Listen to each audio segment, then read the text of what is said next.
Hey everyone, I'm Bonnie Bernstein. Welcome back to The Athlete Effect, where we connect you with amazing women across all industries who are made by sports. Now, if you love gymnastics, you will definitely know today's guest, Dominique Dawes, the three-time Olympian and member of the gold medal-winning Magnificent Seven team that dominated the 1996 Games in Atlanta.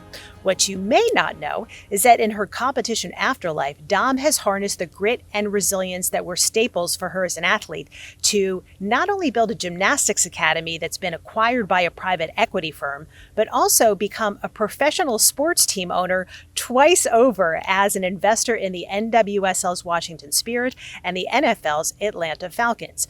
Dominique opens up with us about how she's worked through challenging dynamics at home and in the gym growing up, turning that pain into purpose. And for those of you who are female founders or you're dreaming that dream, we're going to hear about how hard it was for Dominique to secure capital. Yes, even for somebody as famous as she is.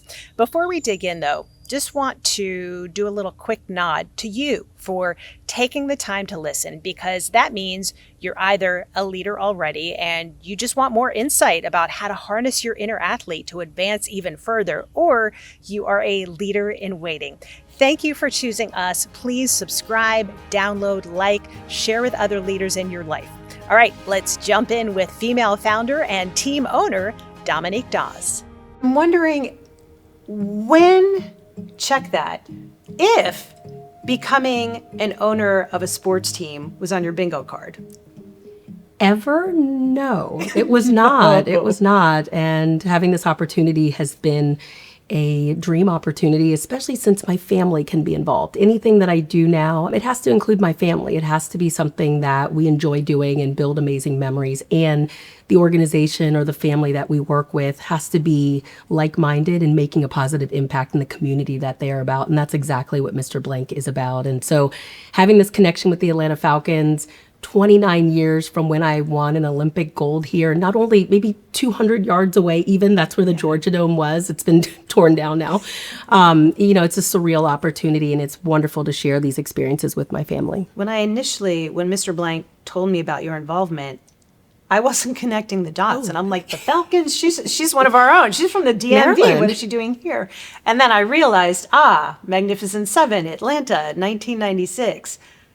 Did they come to you? Did you go to them? Like, how did the opportunity come up? Well, the experience and opportunity came from Derek Higgins, someone I had known for over 20 years now.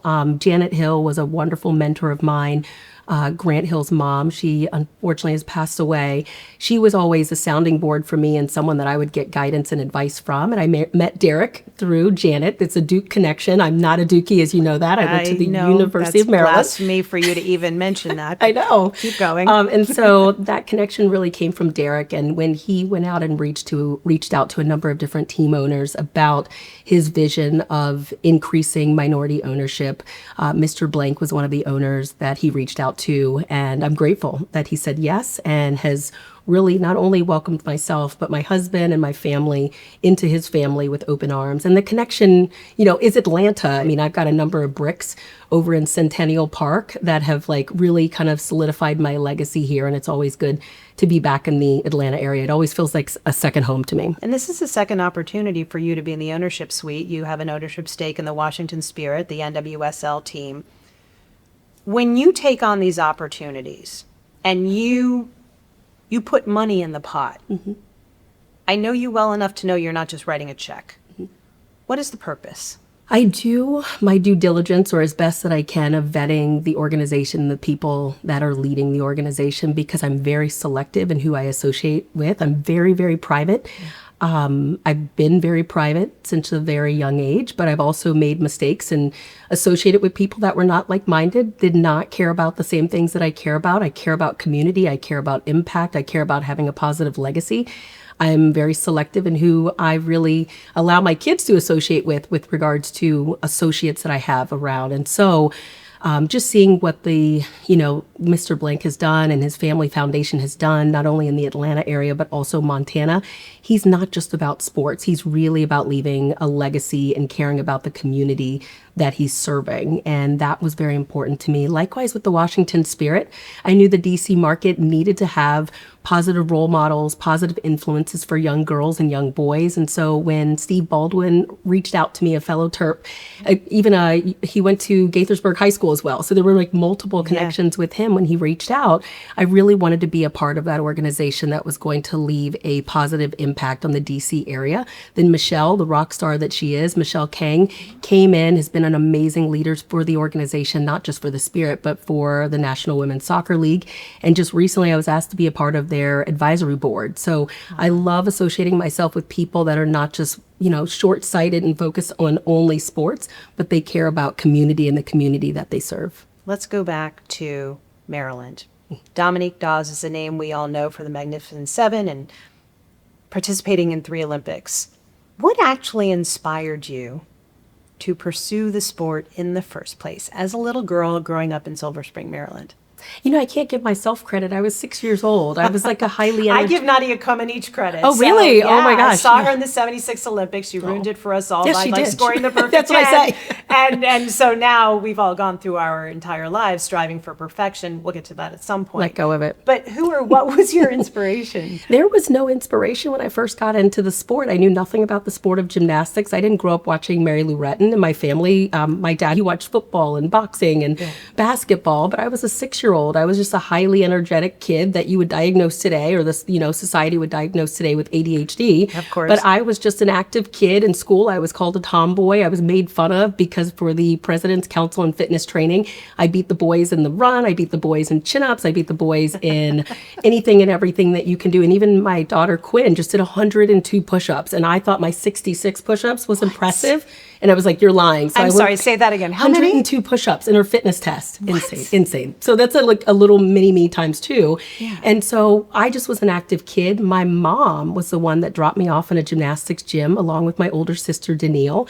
And really, she just wanted a place where we could burn energy and not destroy the house. It wasn't like I knew anything about the sport of gymnastics. And when I stepped in, I fell in love with what the older girls were doing. I looked over and saw them doing double flips or double twists in the air or balancing on a balance beam. And I thought, hey, I want to learn how to do that. We are similar in lots of different ways, and not just because of the sport, but I had bullies too. Oh. And that, we weren't calling them bullies at that point. It was just a little bit of a different time. But I'm curious, clearly you had a gift. And when you're growing up in an environment where people are teasing you and people are calling you a tomboy, how much was gymnastics a vehicle for you being able to look in the mirror and feel comfortable and confident in what you saw looking back at you? I didn't feel comfortable and confident in the sport of gymnastics because of the toxic culture. However, as a young person, it did feel like it was a safe haven from what I was going through in my home, as well as what I was going through in school. When you are short, when you have a squeaky voice, when you are muscular, and you stand out in those ways, it was not a positive experience for me in school. Even having TV crews come in and they would do, pieces of me as I was an Olympic hopeful. I think people would dream to have that, but my peers did not like that whatsoever. And I understand it maybe put a little pressure on them, or, winning prom queen that I should not have won whatsoever because I was not popular in school whatsoever. But I think, gymnastics felt like a safe haven because I could be myself and flip and feel free flipping. And I loved working hard. I loved challenging myself physically. I actually loved challenging myself emotionally and taking on pressure. But the sport had its challenges that it was faced with, where it was a very harsh, high pressure environment. And as you mentioned, Nadia Comaneci did ruin it for all of us. She got that perfect 10. I say that affectionately. I say that on stage all the time. And if I said it to Nadia's face, she would punch me. But, she got a perfect 10, and it made us believe that perfection was possible. And our coaches believed that as well. And that's what they instilled in us, is they instilled that anything short of perfection was never good enough. And so we walked around in the gym, we walked around in society focusing on imperfections.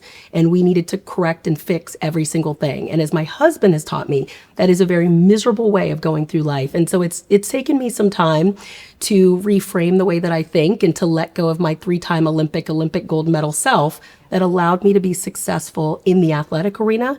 And letting go of that is allowing me to be free, fulfilled, and happy in my personal life and in my professional life today. I want to close the loop on the tomboy thing because I think it's interesting. We grew up on the East Coast, and I don't necessarily think this is an issue on the coast, but there are lots of areas in the country where parents still discourage their daughters from playing sports because of that notion of being a tomboy, that being strong isn't attractive or whatever. If you came across parents who had a daughter who wanted to play sports and there was a hesitancy because of those stigmas, what would you say to them? I would ask them why they felt that way. I think I can't really give a general answer when I don't know where that thought pattern has come from. It's probably been generational for them. Maybe when they wanted to play sports, they were discouraged from playing, and they kind of are encouraging that same discouragement maybe with their own daughters. But I love the fact that things have changed for the majority of America. I do believe that parents do understand the benefits of sports, that it's not just about building muscles and competing and pressure, but there's life skills and characteristics that their daughters can acquire through years of sport that'll help them in their academics and their school life, that'll help them in college, that'll help them in the boardroom, that'll help them even as a mother. I mean, I have 4 children, and the qualities that I use to be a great mother are qualities that I acquired in the sports world as an athlete, not just as training for the Olympics, but just the commitment, the teamwork, the working hard, and the resiliency I felt throughout my whole career. You've also always been a goal setter. Where did that come from? I have always been like that. I sit down and journal. I used to journal when I was a kid, and I would write down what I wanted to achieve. I don't know. It's just to have that vision. Yeah. And I think to have that vision and to put it on paper, and it's almost like this is an agreement with yourself. It's not necessarily with the outside world. I'm not Once you write it down, like it's going to happen. Then you're accountable for it. I know, with myself. I think I've never had that mindset where I've wanted to please people, even though the sport teaches you to please people, because there's judges and there's coaches and there's the audience. And you're out there in the spotlight and it's just you and everybody's watching. Yes, but I think I wanted to do this because I knew it was possible. I knew that 3 Olympics was possible. I didn't want to verbalize it to others because I didn't want them to talk me out of it. But I knew winning an Olympic gold medal was possible. I knew getting a medal in the all-around was possible. I fell short of that. I fell short of a lot of my goals, actually. But sitting down, writing things on paper, or now today it's, typing things out, it's important to me because I like to have that direction. I like to have that goal and that vision. Did you realize in real time, and if you did, you would be a bit of an anomaly, that all the things that you talked about, all the life skills that you learned through gymnastics that have been applicable in your rise as a business person, did you have any idea when you were competing how all of those life skills would eventually pay off in a very different way? No, not at all. No, Nobody does. No, I don't like. I mean, I'd love to lie and be like, yes, it was all part of the plan. Yeah. I'm going to fall on purpose so that I can build resiliency, or get rejected, or and I'm going to fail have at things. A ton of injuries in my knees and my ankles now and my back, tendinitis, because it's going to make me resilient. Yes, exactly. Yeah. No, not at all. I mean, I don't know. I was just enjoying the journey. I was trying to kind of learn from my experiences. It sucks to fail. It sucks to be rejected. It sucks to know that you're the right person for the job and someone doesn't feel that way. But then at the same time, I'm like, you know what? I'm not going to give up. Just because I got that no, or I fell there, or I lost out on this opportunity, I'm not going to have the coulda, woulda, shoulda attitude, whatsoever. I have fallen into that at times. But if you have that mindset of coulda, woulda, shoulda and focusing on things you cannot change, you can't change people, you're going to get stuck and you're going to be depressed, and it could lead to despair. And I think my mindset today is, those tough times, they're not going to last, but tough people do. And I remember I put like a post out there a little while ago, and I put like tough times don't last, tough people do, and wrote some other stuff with it. And we got to a game, I feel like it was a preseason game with the Falcons versus the Miami Dolphins. And I walked off the bus, and Kirk Cousins said, "Hey, Dawes, good to see you. Tough times don't last, but tough people do." And I was like, oh my gosh, I was so touched. I'm like, yes, let's do this. The quarterback heard me. I know, great guy. And I was like, you know what? I got to remind myself of that, because you're going to go through tough times in life, or you can have gone through tough times in life, but you can learn from it. There's always, I think, and I try to believe this, that pain serves a purpose that leads to your passion that allows you to make a greater impact. The start of the Dominique Dawes Academy came from a place of pain. There was no like this rah, great, euphoric experience, but it was a painful place of abuse. And that has turned into my purpose, that has led to my passion, and is allowing me to impact thousands of young kids each and every day. You have been very open. You went to live with your coach when you were 9? Too young, ever. Yeah. Never should a child live with their coach. So you have been very open and vulnerable about your experience, physical, mental, emotional abuse. Did you ever think about quitting? Oh, all the time. I don't know what your experience was like. I did. but- I quit for a year, and then the girls on the high school team recruited me back. Oh, that's Because I nice. blew out Okay. my elbow, and then I was going through a growth spurt, and just everything was going wrong. Yep. And I thought maybe there was something else. And Yeah. and I was very grateful that they sort of lured me back in. But I was just curious if you'd gone. Always. But what am I going to go back to a home full of abuse? Like that's where I'm going to stay in the sport and I'm going to use the sport. I'm going to use the sport to get a college scholarship. One of my greatest experiences was signing with Stanford to go in 1994 on a full scholarship. Yeah. I was excited. I was like, this is going to be a positive experience. Everyone knew about college gymnastics. And, it was more about team. I didn't learn about team whatsoever. I mean, there's the Magnificent Seven for those, 16 days of glory. But the sport is very much an individual sport. And I was looking forward to something different. I was looking forward to a different coast, a change of scenery, different coaching. Yeah. And I wanted to end my career on a high note. And my best friend, who's one of my former teammates, she says to me all the time, she's like, college gymnastics saved me. It helped her love the sport of gymnastics again, and it helped her love herself because it's a different culture there.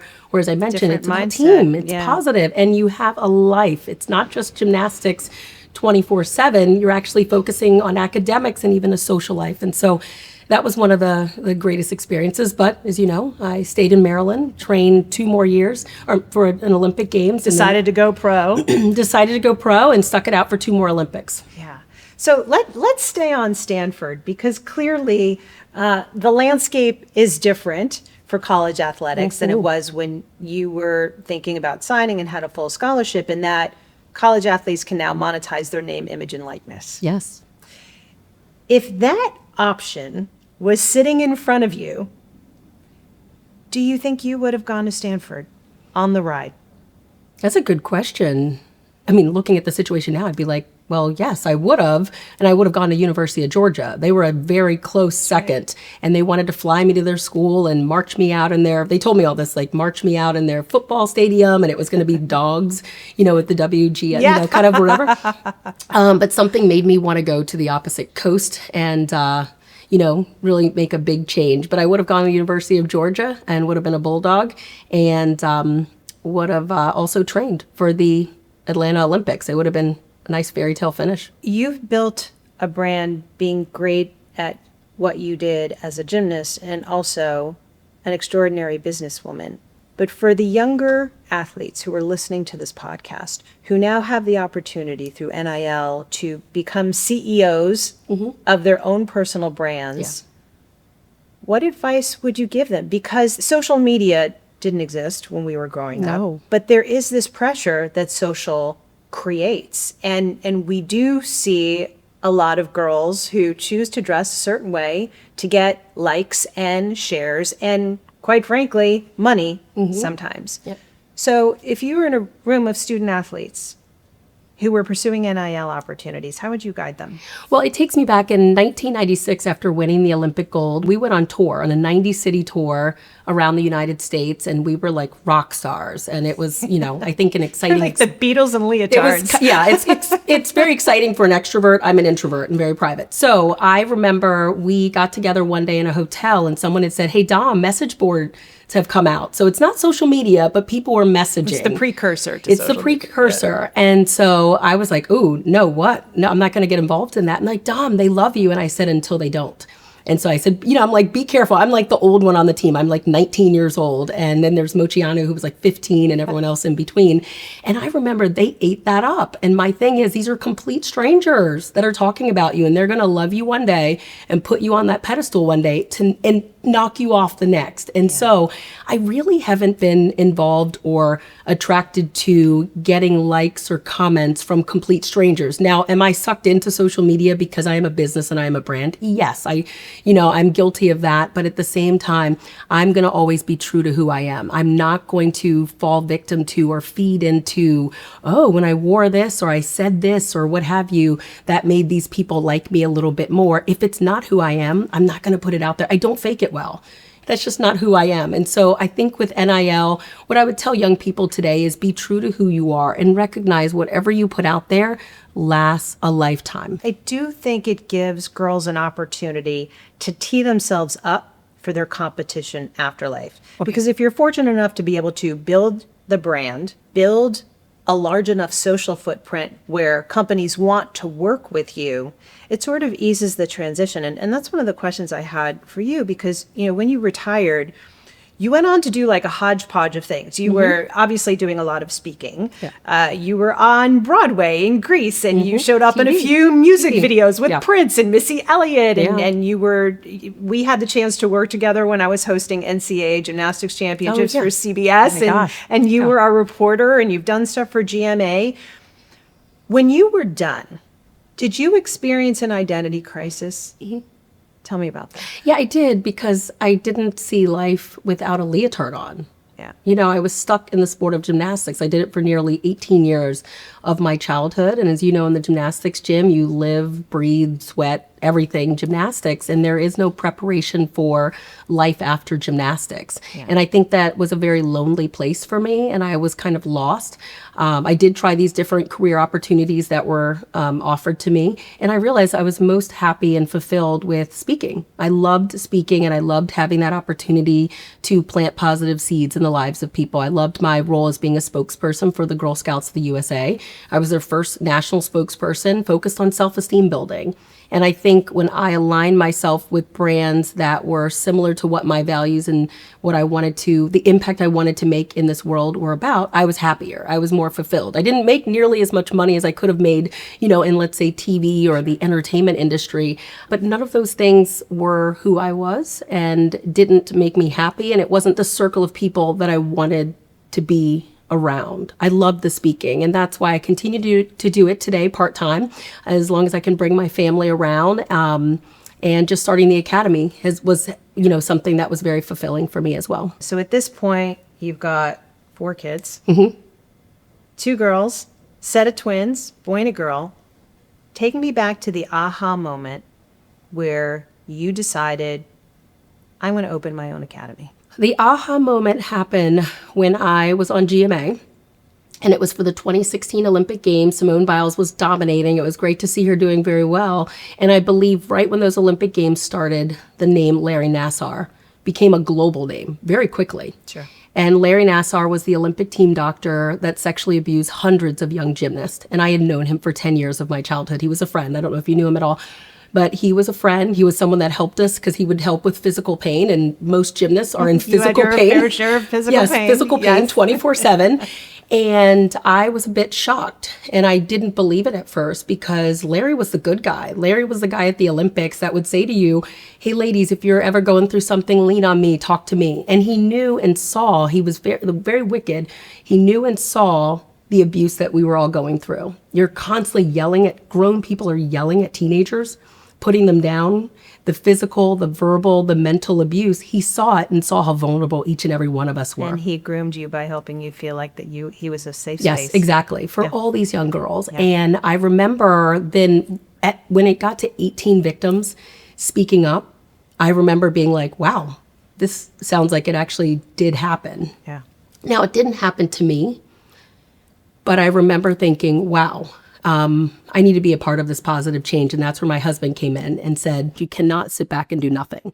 And we decided to start the Dominique Dawes Academy that's creating a safe and encouraging and positive environment. Did you feel like in order for you to thrive as a businesswoman with the sort of purpose and mission you have, that you needed to unpack your own mental health stuff?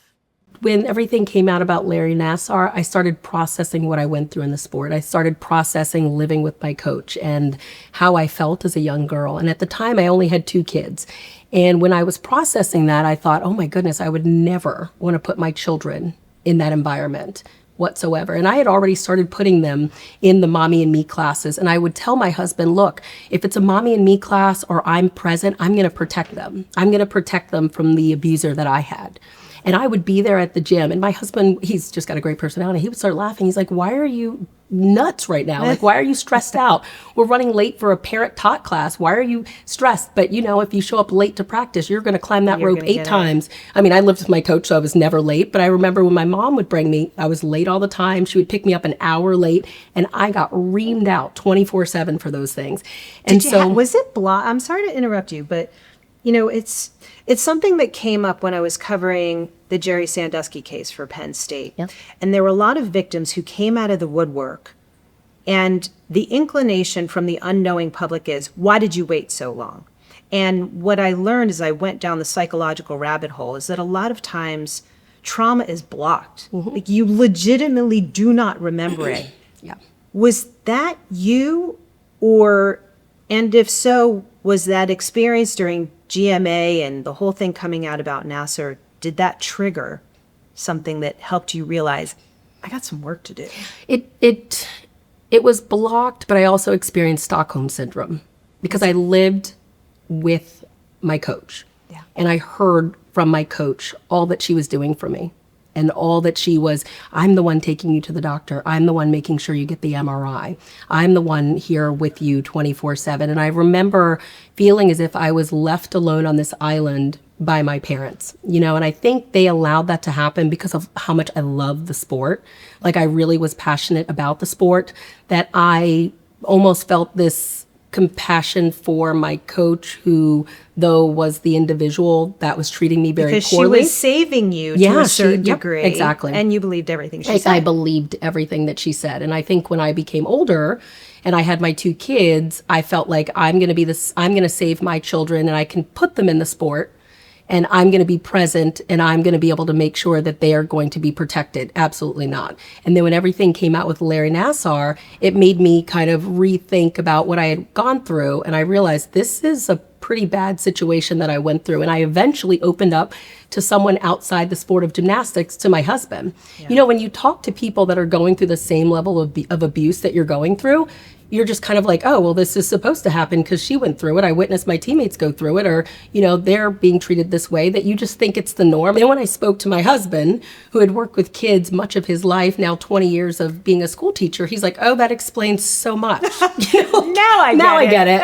Now that explains so much. He's like, I don't understand why you're not confident. He understood my home life, but he just didn't understand the gym life and how toxic that was. And that's when I started kind of letting things out. And then it took, goodness, from 2016 to 2020 to start the business and open our doors in the middle of the global pandemic. A lot of it had to do with us birthing twins. So that's going to, that's going to set us back a little bit. But it took some, kind of unraveling through a lot that I'd gone through, and we wanted to make sure we were going to provide something different for others. You brought up Jeff a couple of times, and I would love your thoughts here, because I find that a lot of times when you're wired a certain way and you're in an environment that isn't necessarily healthy, that flows into your personal life. And whether you realize it or not, you wind up with partners who feel comfortable, but it's still toxic. Mm-hmm. Jeff, as you describe him, as an educator, there's this caring, compassionate, very healthy, all of these wonderful elements. What needed to happen for you to let him in? Oh my goodness. I've always known that one of the most important decisions you make in life is who you marry. And I had dated enough people like myself, type A. Those are the people that gravitated toward me. Trust me, I was never confident enough to approach a guy. But type A, very successful in the athletic world or in the business world. But we realized, oh my goodness, or at least I realized, we're very much alike. That's not a good thing, and I think with my husband, he is very carefree. He's a sanguine. He's not about pleasing people. He is true to who he is. He's very nice and kind, but if you cross him, he's going to voice his opinion. And I think as a gymnast, we were always taught to be silent. You weren't allowed to feel. Marrying my opposite was the greatest thing. Like, I'm very introverted, very private. He lets the whole world in, And so, I think just kind of finding that middle ground is very important. What's the scariest thing you've done in business? I would say, though, trust. I see red flags very quickly. People don't hide who they are. Usually people don't fake it very well. And so just kind of trying to vet the people that I'm around and just fully trusting and being vulnerable and letting who I am out is a very, very hard thing to do. How pivotal was it for you to find a mentor that you could trust in getting the academy up and running? This is your first real business that you're building. Yeah. Who did you put around you? You know, I like to make sure that I have a well-rounded mentor that focuses on their family, that focuses on their professional life, that focuses on themselves, and they have the friendships. And I'm like, wow, how do they balance it all? With starting the academies, my husband and I, we would have advisors just for certain parts that we weren't really, familiar with. I always love asking questions, but I do sit back a lot and listen a lot. I'm a very good listener. And so I would kind of ask the question and just allow people to talk, and I would take bits and pieces away from what they were kind of guiding me to do. It was a scary time, but what I loved about it is I was very driven, and it wasn't just focused on me. Like, I felt like this is going to save kids. And Purpose was driving you. It was, yes, very much. From that place of pain, which again, you don't like that place of pain, but that emotional pull is really what can drive you. And that's what drove me. And I went through, you're a businesswoman, many all-nighters, or waking up at 4:00 in the morning and just working on the business. And I was the CEO for the first nearly 5 years, wearing a multitude of different hats. I knew nothing about marketing. I knew nothing about HR. Did you take business classes at Maryland? I did not. Here's the reality. You call yourself founder and CEO, but when it's your business, you're the CEO, the CFO, the Yes, so COO, the everything. CHRO, the head comms person, you're doing the marketing. What information were you leveraging to learn? I came from a family full of entrepreneurs. My dad owned a trash company. My uncles owned a recycling and trash company. My grandfather owned multiple trash and recycling companies. When they all sold their companies, I was like, hello, like, why aren't you selling them to the women? They didn't think that we could work, or like we were business people. It's unfortunate. But I think just kind of throughout the years, even though I lived with my coach, I was home as well, just seeing my dad run his business.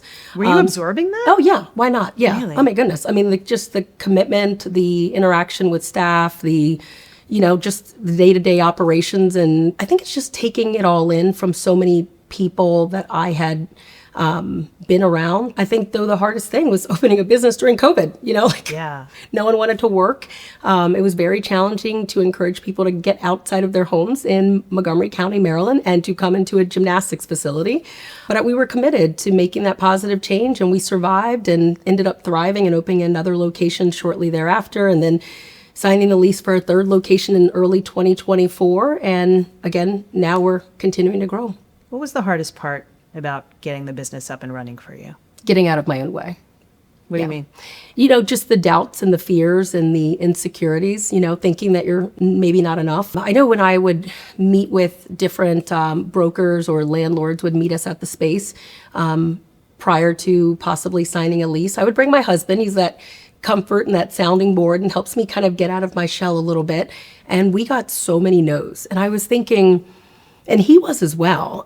He was surprised. About the lease for the space? Lease for the space. Did they Yes. tell you why they were saying no? A number of them were asking for 6 months of financials of operating this type of business. And I thought to myself, how are we going to show 6 months We're a of startup. Yep, we're a We don't startup. have that for you. Yep, we're family founded, and we're a startup. And how are we going to show 6 months of financials of operating a gymnastics facility when we don't have the bricks and mortar? We don't have a space. And I think that level of rejection and judgment, I think, fueled me even more. Of course, I would go back home, and I'm not going to say I would cry, but I was like, how are we going to get this off the ground if we can't get a space? This is insane. And my husband was more shocked than anything. He was like, you have a brand, you have money, you have influence, and you're in your hometown. I mean, they're building a statue for you, for goodness sakes, minutes outside of the nation's capital. And eventually we got a landlord that was willing to embrace what we were doing, and we made that commitment to a long-term lease. But he made it very clear, I don't like businesses like yours. He said, I don't like businesses like yours because the owners will run the business and then sit back, and then all of a sudden they lose control over the business. And I assured Clearly him that he was did not know who he was dealing with. No, and and so I said that's not going to happen with this organization, and he gave us that shot, and I can't be more grateful. I cannot be more grateful. What part of your inner athlete were you channeling as you were trying to get that first lease and navigating COVID and having poor kids? And there's just a lot going on there. Yeah, but you kind of like you've gone through tough times in life. Sure. Like, we go through pain in life, and I truly believe that pain serves the greater purpose. Yeah. What I witnessed in my household was painful. Sure. What I experienced in the gymnastics gym, it was pretty painful. Falling at the Olympics. That was pretty painful. That was not what I wanted. Having a miscarriage was extremely painful. Going through many losses and rejections and no's, very painful. And I think I've always had that mindset of, I've got the resiliency. I'm not going to give up. And I believe in this. This person, this landlord might not believe in it. This whatever might not believe in it, but I'm going to find someone that will. And so you get those no's, you get that rejection, and it just strengthens you. It just makes you tougher. It gives you the grit that I believe in this greater purpose. And so every now and then when I pop into my gymnastics gyms and I'll stand back, I see the kids walking in with these smiles on their faces. The parents are eager, the parents are excited, and they leave out and they're smiling and sweating. And I look to myself and to my husband and I'm like, wow, job well done. The pain that I've gone through, I'm grateful for it. The rejection, the loss, I'm grateful for it because it's allowed me to never give up and to make the impact that we're making today. Today, as we sit here, you've done a really good job of creating work-life balance. But when you are starting a company and you are wearing every C-suite hat, I'm sure the pendulum was swinging more toward the work and not the life. Yep. You're about close to 5 years into being the CEO and wearing all the hats. And you decide it's time to bring on business partners. The dynamics, when you start going down that road, are going to change. What was the catalyst for you getting to the point where you were going to be okay not having full equity? I know. I listened to my children because I was at the home operating the business. I think I convinced myself that I'm present. And I remember my children saying, Mommy, you work too much. And I'm like, what are they talking about? Mommy's right here, but Mommy's on her phone. Mommy's on her computer. Mommy's taking calls 24/7. And I think after nearly a year of that, I realized, you know what? This is such a crucial time in my kids' lives that I don't want to miss whatsoever. And I think listening to them and them saying to me, you work, like my kids are saying, you work too much, like you're not really engaged with us enough, that I then said, this is the time. And I told my husband, I said, hey, I'm gonna give up operations because I want to make sure that I'm going to be fully present, for the kids. And he was like, hallelujah, because I think he was burning out, doing everything with the 4 kids. And so we went through a period of getting an advisor to guide us to find the right business partner. It wasn't the business partner that was going to give us the highest dollar amount. It was going to be the business partner that was aligned with our vision and our values. We wanted to make sure that if we were going to bring in people that were going to then run and operate the organization, that it was going to be run the way that we wanted it to be run, with regards to that healthy culture, to having compassion and empathy, not only for our athletes, but also for our coaches. If you've been in a gymnastics gym, it's not just the gymnasts that are abused, the coaches are being abused, and many times the parents are being abused and controlled. And so we wanted to make sure that these people that were going to walk alongside us were going to make sure that this vision was going to continue to thrive and come to fruition. And it did. So in order for a private equity firm to invest in you, you got to do a lot of work. You got to open the books. There's a redonkulous amount of due diligence, none of which you had ever gone through before. Reflect back and paint a picture for me what that process was like for you. Not just the work you had to do, but what was going on up here? Oh my goodness, it was a lot of work. I didn't realize how much work it would be, the due diligence process with a private equity firm. I'm not going to say I went into this blind, because I had an advisor, an M&A advisor, who was guiding me through the process, but I was the one that had all the information and had to sift through and get all the information to my advisor and then also to a potential partner. And it was a lot. And I thought, I had that mindset, I'm a 3-time Olympian. I'm an Olympic gold medalist. I got this. And I remember being like, oh my gosh, this is so much work. Like before I was working 12, any entrepreneurs was working 12 plus hour days, but it all of a sudden was like around the clock where I was working, because I'm operating the gym or the multiple gyms. And then I'm also having to get all of these documents. Not once did I say I wanted to back out of this process. I've got the kind of grit and resiliency that I'm like, okay, if something is going to take a year, it didn't take a year, but it felt like it was close to it, that I'm just going to continue to work each and every day at it. You've got some really ambitious goals. You're hoping to open 50 gyms within the next 5 years. I was not a math major, but that averages out to about 10 a year, which is obviously different than the pace you were running when you were doing it on your own. Yeah. How are you going to do that? We have a great team. We have great leadership, and we have the capital. The business is a strong business. It's something that the community desires. You know, parents want a positive environment for their kids. They want to have that encouraging, safe environment that is also going to challenge their kids. Our focus is developing the whole child. We want to make sure they get physical health, mental health, emotional health, and social health. I know it's going to be a lot of work. Yeah. But I don't see that goal out of reach. Well, it's interesting because the Academy's mantra is very different than the business model we're accustomed to when it comes to gymnastics academies. Every gym owner dreams of getting the Olympic prospect, or now that gymnastics has really grown at the college level, the girl who's going to get a full ride to, you know, a top 25 university. You are really focused on the participation. But from a business standpoint, I want you to put the business hat on. If you got a kid who's got that much talent, you're not going to turn them away. What do you do? We're focused on the other 98% of kids out there. The majority of people are not going to make it to the Olympics. The majority of people are not going to be a Division I college scholarship gymnast. They're going to reach their fullest potential in the sport. They're going to work hard. They're going to learn about teamwork. They're going to learn about failure. And they're going to get the fundamentals of the sport of gymnastics that I think are transferable in so many different sports. The balance, the coordination, the strength, the flexibility. That works on the baseball field for my son. That works on the soccer field for my daughter. That works in the dance studio for my other daughter. Do they have the potential to get there if they come to our academy? We do have a competitive team. We are working with USA Gymnastics, and we have the Excel competitive team, but it allows kids to have that balanced lifestyle. And I think if you interview enough parents, they want to make sure their kids are having fun.